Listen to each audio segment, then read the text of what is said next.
मुरादाबाद की सांसद कुमारी रुचि वीरा ने विधानसभा कांड क्षेत्र का दौरा करते हुए क्षेत्रवासियों के बीच पहुंचकर ईद की मुबारकबाद दी। इस दौरान उन्होंने विभिन्न गांवों और मोहल्लों में घर घर जाकर लोगों से मुलाकात की, उनका हालचाल जाना और आपसी भाईचारे एवं सौहार्द का संदेश दिया। सांसद के इस जनसंपर्क अभियान को लेकर क्षेत्र में उत्साह का माहौल देखने को मिला।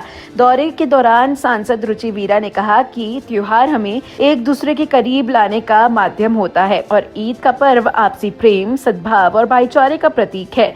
उन्होंने सभी क्षेत्रवासियों की खुशहाली, तरक्की की कामना की। इसी के साथ सांसद ने क्षेत्र के विकास से जुड़ी एक बड़ी उपलब्धि की जानकारी भी साझा की। उन्होंने बताया कि कांठ विधानसभा क्षेत्र में लोग लंबे समय से रेलवे क्रॉसिंग पर लगने वाले जाम, आवागमन में होने वाली परेशानियों का सामना कर रहे हैं। इस समस्या को गंभीरता से लेते हुए उन्होंने 12 मार्च 2025 को सांसद में मुरादाबाद हरिद्वार मार्ग स्थित रेलवे क्रॉसिंग संख्या 432 बी कांठ पर ओवरब्रिज पुल निर्माण की मांग उठाई। सांसद ने आगे बताया कि इसके अलावा कांठ अमरोहा मार्ग पर उमरी कला जाने वाले रास्ते में स्थित रेलवे क्रॉसिंग संख्या 433 बी पर भी पुल निर्माण की आवश्यकता को प्रमुखता से रखा गया। उनके निरंतर प्रयासों और पैरवी का ही नतीजा है कि अब केंद्र सरकार द्वारा दोनों रेलवे ओवरब्रिज के निर्माण को मंजूरी मिल चुकी है। जैसे ही खबर क्षेत्र में पहुंची, लोगों में खुशी की लहर दौड़ गई। स्थानीय निवासियों, व्यापारियों और जनप्रतिनिधियों ने सांसद रुचि वीरा का आभार जताते हुए इसे क्षेत्र के लिए ऐतिहासिक उपलब्धि बताया। लोगों का कहना है कि इन पुलों के बन जाने से न केवल जाम की समस्या से राहत मिलेगी, बल्कि समय की बचत के साथ साथ दुर्घटनाओं की भी कमी आएगी। विशेष रूप से स्कूली छात्रों, नौकरी पेशा लोगों, किसानों और व्यापारियों को इसका सीधा लाभ मिलेगा। लंबे समय से इन दिनों रेलवे क्रॉसिंग पर पुल निर्माण की मांग की जा रही थी, जो अब पूरी होती नजर आ रही है। क्षेत्रवासियों ने उम्मीद जताई है कि अब मुरादाबाद हरिद्वार मार्ग स्थित रेलवे क्रॉसिंग 432 बी पर पुल निर्माण का कार्य जल्द ही शुरू कर दिया जाएगा, जिससे आने वाले समय में कांठ क्षेत्र का यातायात और भी सुगम हो सकेगा। सांसद रुचि वीरा के इस दौरे और विकास कार्यों की मंजूरी से यह साफ है कि वह क्षेत्र की समस्याओं के समाधान के लिए लगातार सक्रिय हैं और विकास कार्यों को गति देने के लिए प्रतिबद्ध है। देखिए, बस सब अपने लोगों से मुलाकात करनी थी।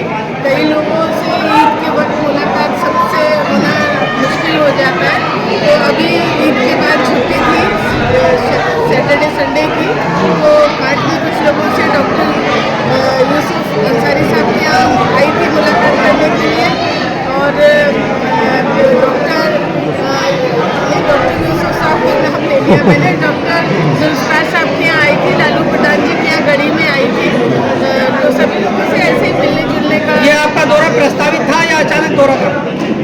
बस ऐसे ही फोन पे बात हुई थी, मैंने कहा चलिए आएंगे, मुलाकात करने आई थी, खैरियत लेने आई थी और ईद की देर से ही सही मुबारकबाद देने। सांसद जी, आपने जो रेलवे ओवरब्रिज मंजूर कराया है, उसमें कई लोग अपना श्रेय ले रहे हैं, उसके बारे में थोड़ा बताइए।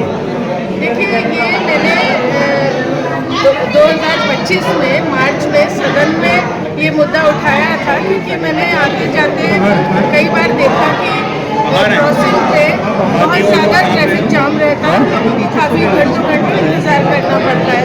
तो ये 2025 में मैंने मार्च में मुद्दा उठाया था और मई में 21 मई को मुझे रेलवे मंत्री जी से भी मिली थी और 21 मई को ये मंजूर हो गया, इसका लेटर भी मुझे मिल गया था।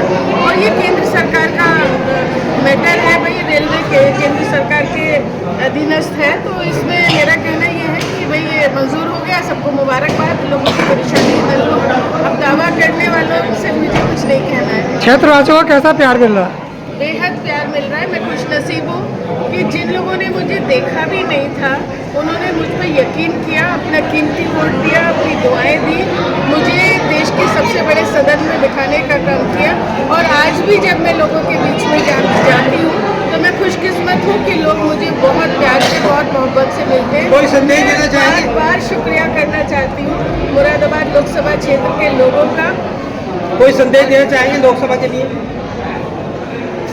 विधानसभा आ रही है अब तो मैं यही संदेश देना चाहूँगी कि सरकार बनाए राष्ट्रीय अध्यक्ष अखिलेश यादव जी को, मुख्यमंत्री बनाए और जो अधूरे काम हैं, जो काम हम अभी कर नहीं पा रहे हैं, उन कामों को अगर हमारी सरकार बन जाएगी, समाजवादी की सरकार बन जाएगी, हमारे राष्ट्रीय अध्यक्ष अखिलेश यादव चीफ मिनिस्टर बन जाएंगे, तो सब काम होंगे। सबसे दुआओं की भी दरख्वास्त है और सबसे बड़ी मेरी ये भी अपील है कि सब लोग एकजुट होकर समाजवादी को वोट करें।